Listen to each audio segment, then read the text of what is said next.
Hey guys, what's up? So as you know, we are studying UV spectroscopy and this is the part number 2 of UV spectroscopy.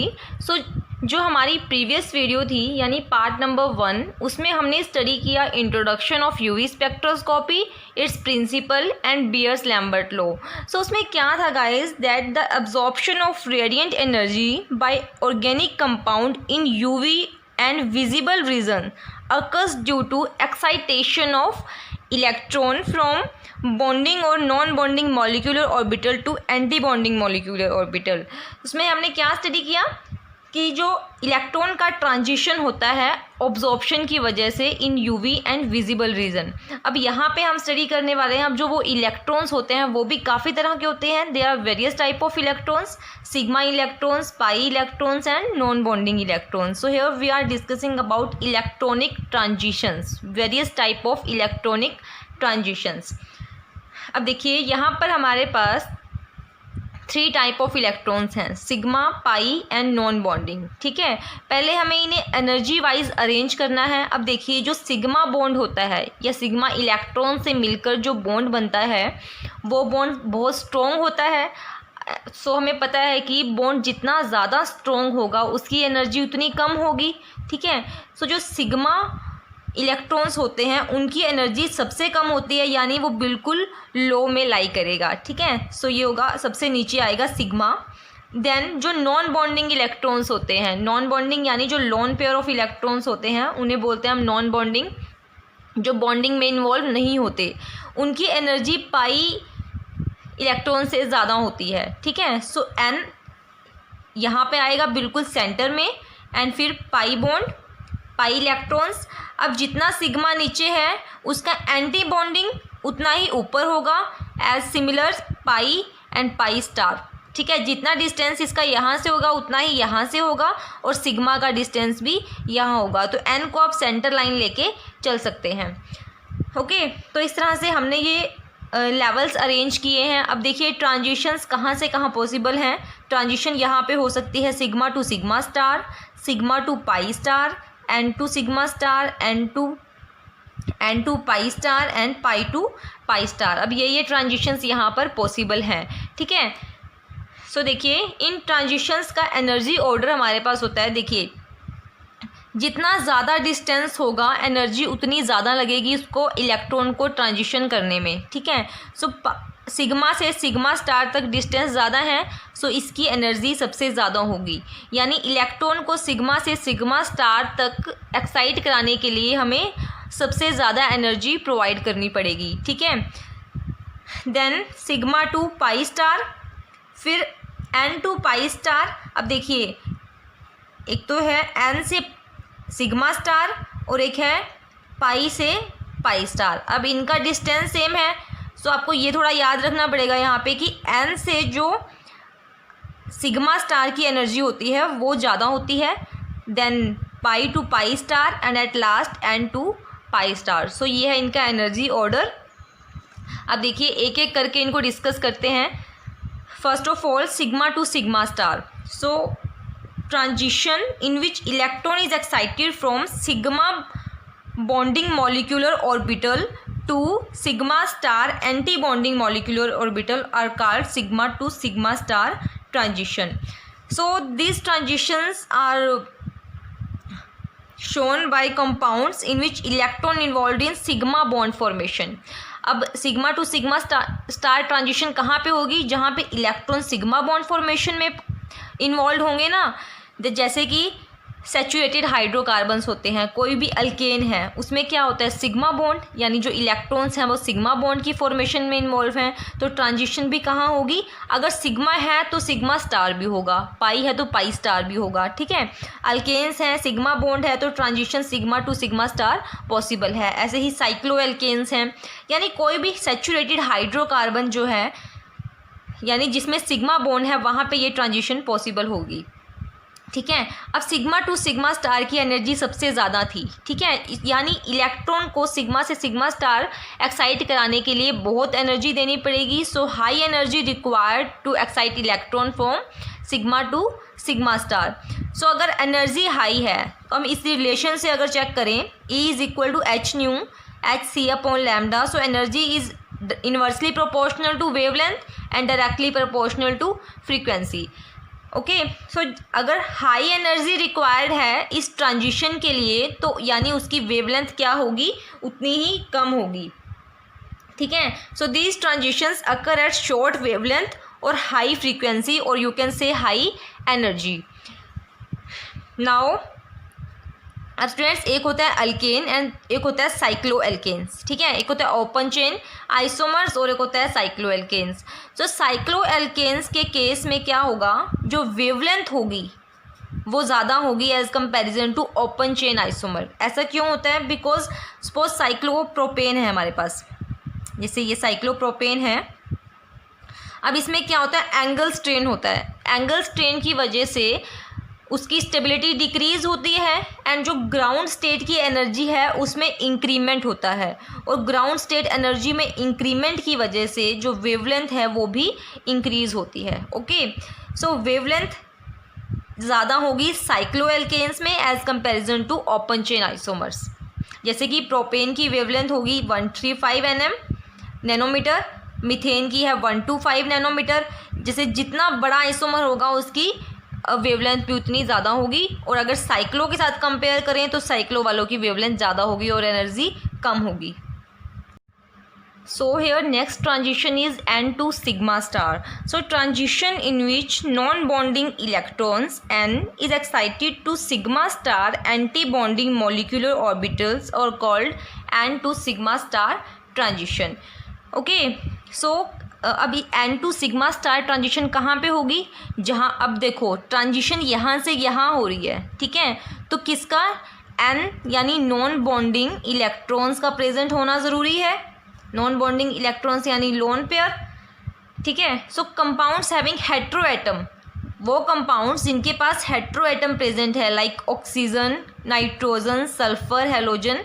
Because oxygen के पास lone pair हैं, halogens के पास lone pair हैं. ठीक है. Nitrogen, sulphur के पास हैं. तो जिनके पास भी नॉन बॉन्डिंग इलेक्ट्रॉन्स प्रेजेंट हैं वहाँ पर ये ट्रांजिशन पॉसिबल हो सकती है. अब N टू सिग्मा स्टार, जैसे कि पहले जो हमने डायग्राम ड्रॉ किया था इनके लेवल्स का, उसमें आप देख सकते हैं कि N टू सिग्मा स्टार जाने के लिए हमें कम एनर्जी प्रोवाइड करनी पड़ेगी as comparison to sigma star, because इनके बीच का डिस्टेंस इनसे कम है. अब देखो एनर्जी अगर कम प्रोवाइड करनी पड़ेगी तो वेवलेंथ क्या होगी, ज़्यादा होगी, because energy is inversely proportional to wavelength. Energy कम तो वेवलेंथ ज़्यादा. ठीक है. अब देखिए इलेक्ट्रोनेगेटिविटी का क्या सीन है इसमें. देखो जैसे ये एक है हमारे पास CH3Cl और एक है CH3I. अब यहाँ पे डिफरेंस है, एक Cl है और एक I है. दोनों हेलोजेंस हैं, दोनों के पास नॉन बॉन्डिंग इलेक्ट्रॉन्स प्रेजेंट हैं. बट इलेक्ट्रोनेगेटिविटी यहाँ पर Cl की ज़्यादा है, I से, क्लोरीन की आयोडीन से ज़्यादा है. अब इसकी अगर इलेक्ट्रोनेगेटिविटी ज़्यादा है तो इसके ऊपर जो लोन पेयर प्रेजेंट होंगे, इलेक्ट्रोनेगेटिविटी ज़्यादा होने की वजह से ये अपने लोन पेयर को स्ट्रोंगली होल्ड करके रखेगा. ठीक है.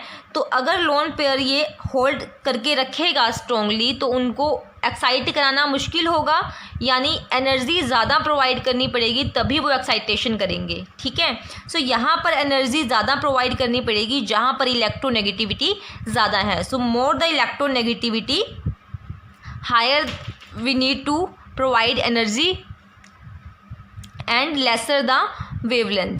ठीक है. सो अब इस केस में एनर्जी ज़्यादा प्रोवाइड करनी पड़ेगी, एनर्जी ज़्यादा है तो वेवलेंथ कम होगी, और यहाँ पर एनर्जी कम है तो वेवलेंथ ज़्यादा होगी. ऐसे ही यहाँ पर देखिए ये है CH3NH2 और ये है alcohol group, 1 amine group and 1 alcoholic group. So देखिए यहाँ पर है नाइट्रोजन और ये है ऑक्सीजन. तो नाइट्रोजन और ऑक्सीजन में से इलेक्ट्रोनेगेटिविटी ऑक्सीजन की ज़्यादा है. सो ये अपने लोन पेयर्स को स्ट्रांगली होल्ड करेगा. एक्साइटेशन के लिए एनर्जी ज़्यादा प्रोवाइड करनी पड़ेगी, सो इसकी एनर्जी ज़्यादा है और इसकी कम होगी. एनर्जी इसकी ज़्यादा है तो इसकी जो अब्जॉर्प्शन है वो कम वेवलेंथ पे होगी और इसकी अब्जॉर्प्शन ज़्यादा वेवलेंथ पे होगी. ओके. जिसकी एनर्जी ज़्यादा होगी उसकी वेवलेंथ कम होगी, यानी उसकी अब्जॉर्प्शन जो है वो कम वेवलेंथ पे होगा, और जिसकी वेवलेंथ ज़्यादा होगी उसकी अब्जॉर्प्शन ज़्यादा वेवलेंथ पे होगा. So next one is pi to pi star. So transition in which a pi electron is excited to anti-bonding pi star molecular orbital are called pi to pi star transition. Okay, so pi to pi star transition कहाँ पे होगा? जहाँ पे pi bond होगा, यानी pi electrons होंगे। और pi bond किस में होता है? या तो डबल बॉन्ड में या फिर ट्रिपल बॉन्ड में। इसमें जैसे एक पाई बॉन्ड है, इसमें दो पाई बॉन्ड हैं, तो इस तरह से जहाँ पर भी पाई बॉन्ड होगा वहाँ पर ये ट्रांजिशन पॉसिबल होगी। जो इस तरह की ट्रांजिशंस होती हैं उनको कराने के लिए गाइस हमें ज़्यादा एनर्जी की ज़रूरत पड़ेगी। एनर्जी ज़्यादा होगी तो एब्जॉर्प्शन शॉर्ट वेवलेंथ पे होगा। ठीक है, तो जैसे अब पाई इलेक्ट्रॉन्स किस में हो सकते हैं? एल्कीन्स, एल्काइंस में कार्बोनिल कंपाउंड्स, जैसे ये हो गए carbonyl, and azo compound. Azo compound कुछ इस तरह से होते हैं। So next one is N2 pi star, यानी non bonding atomic orbital to pi star, यानी pi anti bonding molecular orbital. ठीक है, अब यहाँ पर देखिए हमें पाई बॉन्ड भी चाहिए और नॉन बॉन्डिंग इलेक्ट्रॉन्स भी। तो ये किस कंपाउंड में पॉसिबल होगी? जहाँ पर double bond between carbon and some hetero atom, यानी डबल बॉन्ड भी होगा और हेट्रो एटम। हेट्रो एटम किस लिए? क्योंकि उसके ऊपर लोन पेयर्स प्रेजेंट होते हैं।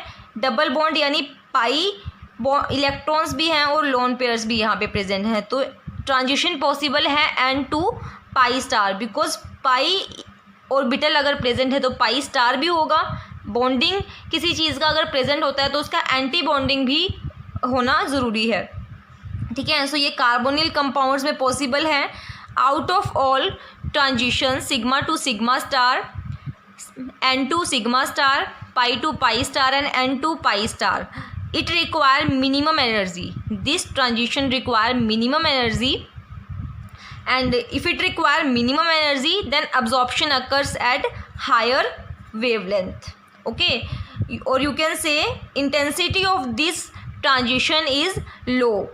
This intensity of this transition is low because of minimum energy, because intensity is directly proportional to energy. If energy is low then intensity is also low. So this transition have minimum energy or minimum intensity out of all these transitions. So guys, there are selection rules for these transition. There are two selection rules. First one is delta S is equal to 0, यानी delta S spin selection की जो value होगी वो zero होगी, because spin यहाँ पर change नहीं हो सकता। जैसे कि अगर इलेक्ट्रॉन ऐसे है तो आफ्टर एक्साइटेशन भी वो ऐसे ही होगा, ऐसे नहीं हो सकता, बिकॉज डेल्टा ई क्या होता है? E1 minus E0, excited state half minus half, तो ये क्या होगा? ज़ीरो।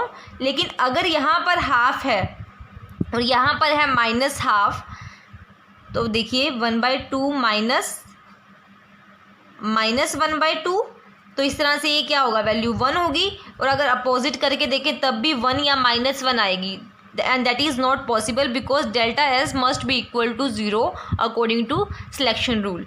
सो एक्साइटेशन के बाद इलेक्ट्रॉन की स्पिन चेंज नहीं होनी चाहिए। ठीक है, second one is transition between electrons of different symmetry do not occur. अब देखिए डेफिनेशन से ये समझ में आने वाला नहीं है, बिकॉज इसको हम ऐसे समझेंगे। देखिए जो ट्रांजिशन है वो होगी जीरेड टू अनजीरेड या फिर अनजीरेड टू जीरेड। अब जीरेड क्या होता है? जिसके पास सेंटर ऑफ सिमेट्री प्रेजेंट हो, और अनजीरेड जिसमें नो सेंटर ऑफ सिमेट्री, यानी सेंटर ऑफ सिमेट्री ना हो। अब देखिए हमारे पास ऑर्बिटल्स होते हैं, S orbital, P D F. S है, एस के पास क्या है? किसी भी डायरेक्शन में मूव करेंगे इक्वल डिस्टेंस ट्रैवल करना पड़ेगा। ठीक है, डायगनली मूव करो या किसी भी डायरेक्शन में, तो इसके पास क्या है? सेंटर ऑफ सिमेट्री प्रेजेंट है, so it is gerade. Similarly in the case of p orbital, take centre point, as we move in this direction we get positive sign, and in this direction we have negative sign, so it is different, positive negative, so it has no center of symmetry, so it is ungeared. In the case of d orbital, take center point, अगर इस direction में हम लोग move करेंगे, equal distance travel करने पे क्या है? नेगेटिव ऑर्बिटल है, और यहाँ पर भी नेगेटिव है। इधर करेंगे पॉजिटिव और इधर भी पॉजिटिव, यानी अपोजिट डायरेक्शन में ट्रैवल करने पर अगर सेम चीज़ है तो वहाँ पर क्या होगी? सेंटर ऑफ सिमेट्री होगी। तो इसमें क्या प्रेजेंट है? इधर मूव कर रहे हैं नेगेटिव, उतना ही डिस्टेंस इसके अपोजिट डायरेक्शन में तब भी नेगेटिव, इधर पॉजिटिव, अपोजिट डायरेक्शन में भी पॉजिटिव। तो इसके पास सेंटर ऑफ सिमेट्री है एज एफ ऑर्बिटल, इसके पास सेंटर ऑफ सिमेट्री नहीं है, तो दिस इज अनजीरेड।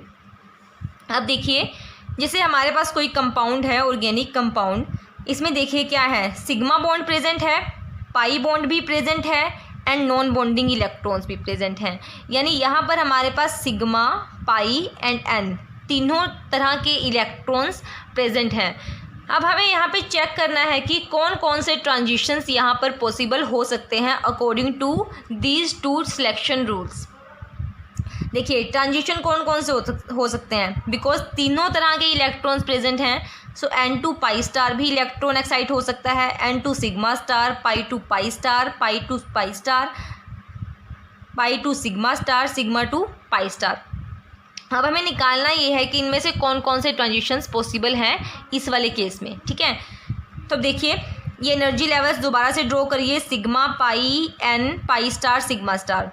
अब हमें चेक करना है कि ये सब pi, sigma, sigma star, pi star, इनमें से कौन सा जीरेड है और कौन सा अनजीरेड है। तो कैसे चेक करेंगे, देखिए सिग्मा कैसे होता है, ये हमारे पास सिग्मा ऑर्बिटल है, ये भी सिग्मा ऑर्बिटल है, एटॉमिक ऑर्बिटल, ठीक है। यहाँ पर पॉजिटिव, यहाँ पर भी पॉजिटिव। अब देखिए इनकी ओवरलैपिंग जो है वो इफेक्टिव होगी, यानी ओवरलैपिंग अच्छे से होगी, और ये किस शेप में हमारे पास आएगा, इस शेप में। अब यहाँ पे अगर सेंटर लेते हैं हम इसका, तो इस साइड में मूव करने पर भी नेगेटिव साइन है, इसके अपोजिट साइड में मूव करेंगे तब भी नेगेटिव ऑर्बिटल है, ठीक है। सो इसमें क्या है, सेंटर ऑफ सिमेट्री प्रेजेंट है इन the case of sigma, so it is geared.